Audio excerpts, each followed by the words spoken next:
Welcome back to Good Morning LaLa, and we're so honored to have Dr. Nina in the house. She's a psychoanalyst. She is an author, food for thought. She has an LA Talk radio show, and we're just so happy to see you. How are you? I'm well, and I'm so happy to be here. Thanks for having me. Right? Such an important thing on Transformation Tuesday. I'm sure you transform many, many lives. So tell us about that. What is that process of transformation? Well, I think I should talk about my own process of transformation because it's most illustrative of what I do for other Love people. that. Mm-hmm. So when I was 5 years old, I randomly decided my thighs were fat. They were not. I was a totally normal kid. I wasn't watching media, wasn't allowed to watch TV.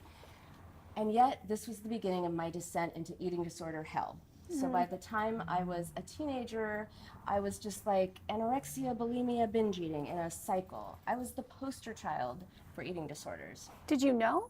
Oh, I knew. And I would go hiking with friends, and instead of like, oh, it's such a beautiful day, I'd be like, okay, how many calories am I burning? Will I lose weight by tomorrow? Well, this was my life, and I was totally preoccupied. Every page of my journal was just numbers. So then I finally went to therapy, and I went for 3 years, and I talked about everything but my eating disorders. My therapist had no idea that I was the poster child for eating disorders. I really have to ask you this. Then, what was the catalyst for you going into therapy and then hiding it?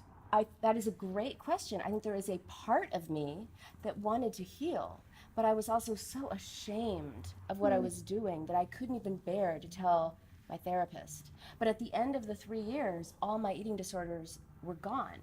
And when I tell people this, they're like, what? How do you get rid of an eating disorder without ever talking about the eating disorder? And that's what I realized, as you were saying to your point earlier, it's a symptom, it's a weed, and you've got to get to the root. And in my case, the root was my really mean relationship to myself. Right. And why at age 5 did I suddenly randomly decide my thighs were fat? Well, I'm always being told, I was just telling Rob, my parents were like these academic, ex-hippie college professor parents, very academic, very quiet. And I was like, wah! And they were always, you're too sensitive, you're too loud, you've got to calm down, you're too much, you're just too much. And that too muchness somehow became too much me.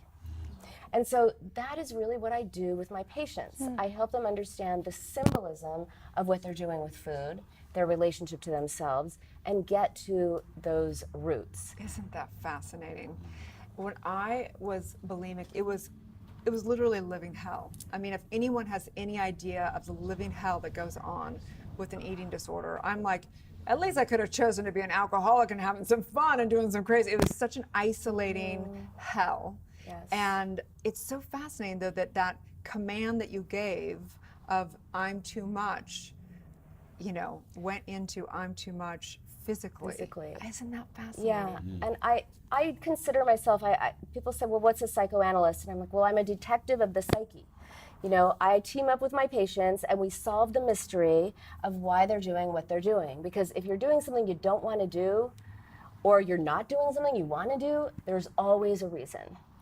And so investigating what that reason is, and I particularly love the weed root analogy because the roots are underground. You cannot see them, just like the unconscious. You don't know you're unconscious, and yet we are so affected by it. So would you attribute a lot of the healing that you experience to the realization that you just shared? So was it the understanding that led to the transformation? Was it specific other principles that you applied? What would you attribute? I would say that it's really recognizing, but it wasn't an aha Oprah moment. It wasn't like, oh my God, I'm mean to myself. I'm being my mother to myself, must stop. That it was gradually realizing that and working through it and changing the way that I related to myself, so that one day I just kind of realized, wow, I haven't thrown up today. Kind of like what you were saying. How does a person even begin on that journey? You were so mean to yourself. How do you begin to talk to yourself differently? By realizing why you talk to yourself the way that you talk to yourself. One of the things that I find really commonly is people talk about themselves in second person. So like a patient of mine said, she was like, oh, I'm gonna go, I went to this party and I told myself beforehand, I'm gonna eat whatever. And then when I was driving home, I thought, oh my God, you ate so much. You are a pig. You will never lose weight. Now notice how she went from I am gonna eat whatever I want To you. to you. So I'm like, well, who's talking? Interesting. And sometimes just that, just realizing that there's a dialogue internally that used to be between you and someone else and now is between parts of you is transformative. And they can start noticing it and start stopping themselves and be like, oh, I just said you. Okay, who's talking?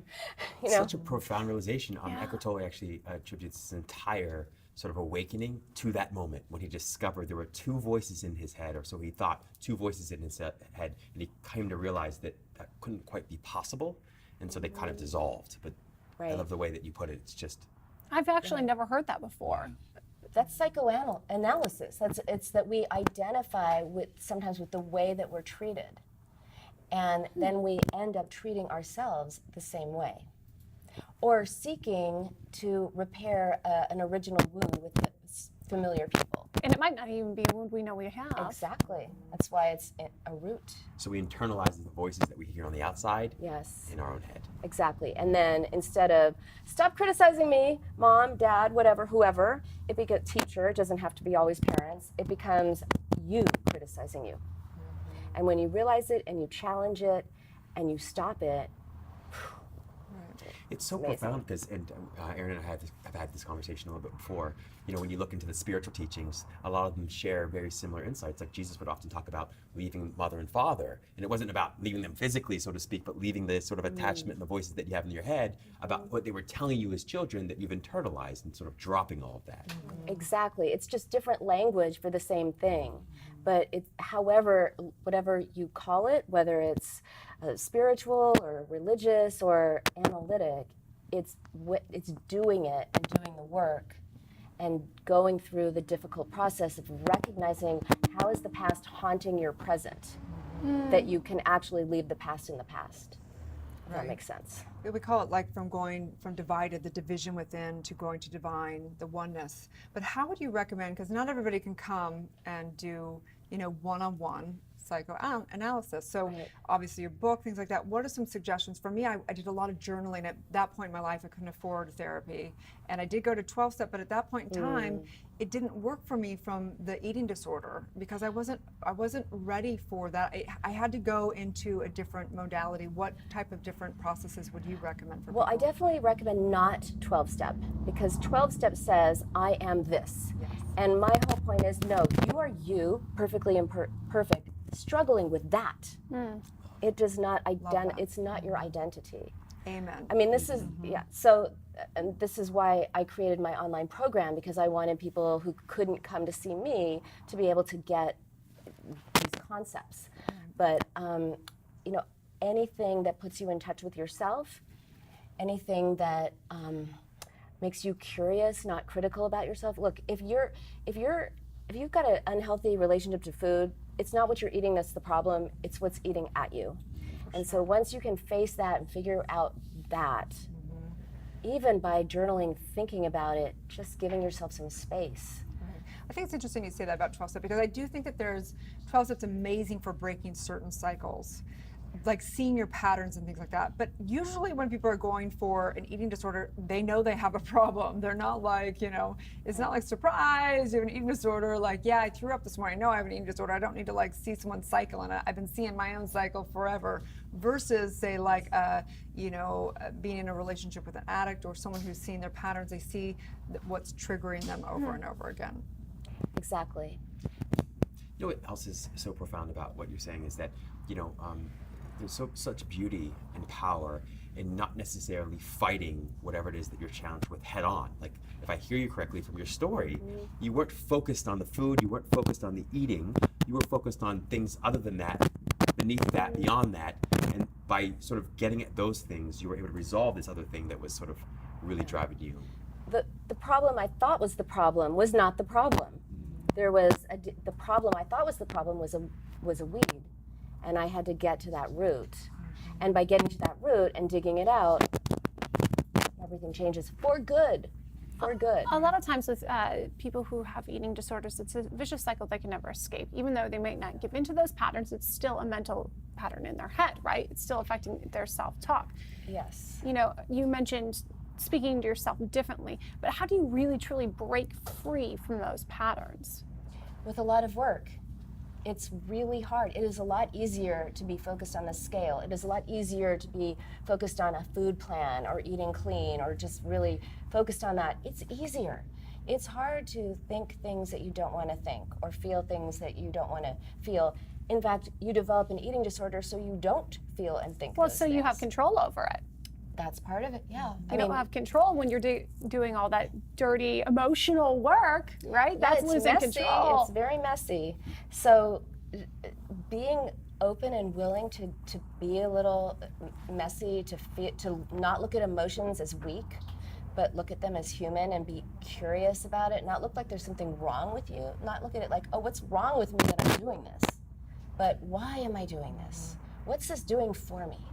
So true. So on your talk show on LA Talk Radio, do you primarily talk about eating disorders, or do you talk about everything? Everything. I mean, most people don't realize that the most popular, if that's the right word, the most prevalent, that's the word, the most prevalent eating disorder is binge eating disorder. And most people with binge eating disorder don't know that they have it. They just think, wow, I have no control. I have no willpower. There's something wrong with me. I just love this too much. And so the show is for people who, with an unhealthy, unhappy relationship to food, they call me, or I have topics all to do with the root. If you recognize that in somebody else's life, someone that's close to you, what is the best way to approach them about that? The best way is to not shame them and to come from a place of concern. Not like, not that you would do this, but I've heard people say, like, people will say to them, oh, you're having another one of those? You know, like, do you really need that? Like, totally shaming them. But to say, you know, I know this might be a difficult conversation, but I'm worried about your health. Can we talk? How can I help? And to ask open-ended questions. What's going on? What do you think is going on? You know, and just very gently open up a conversation.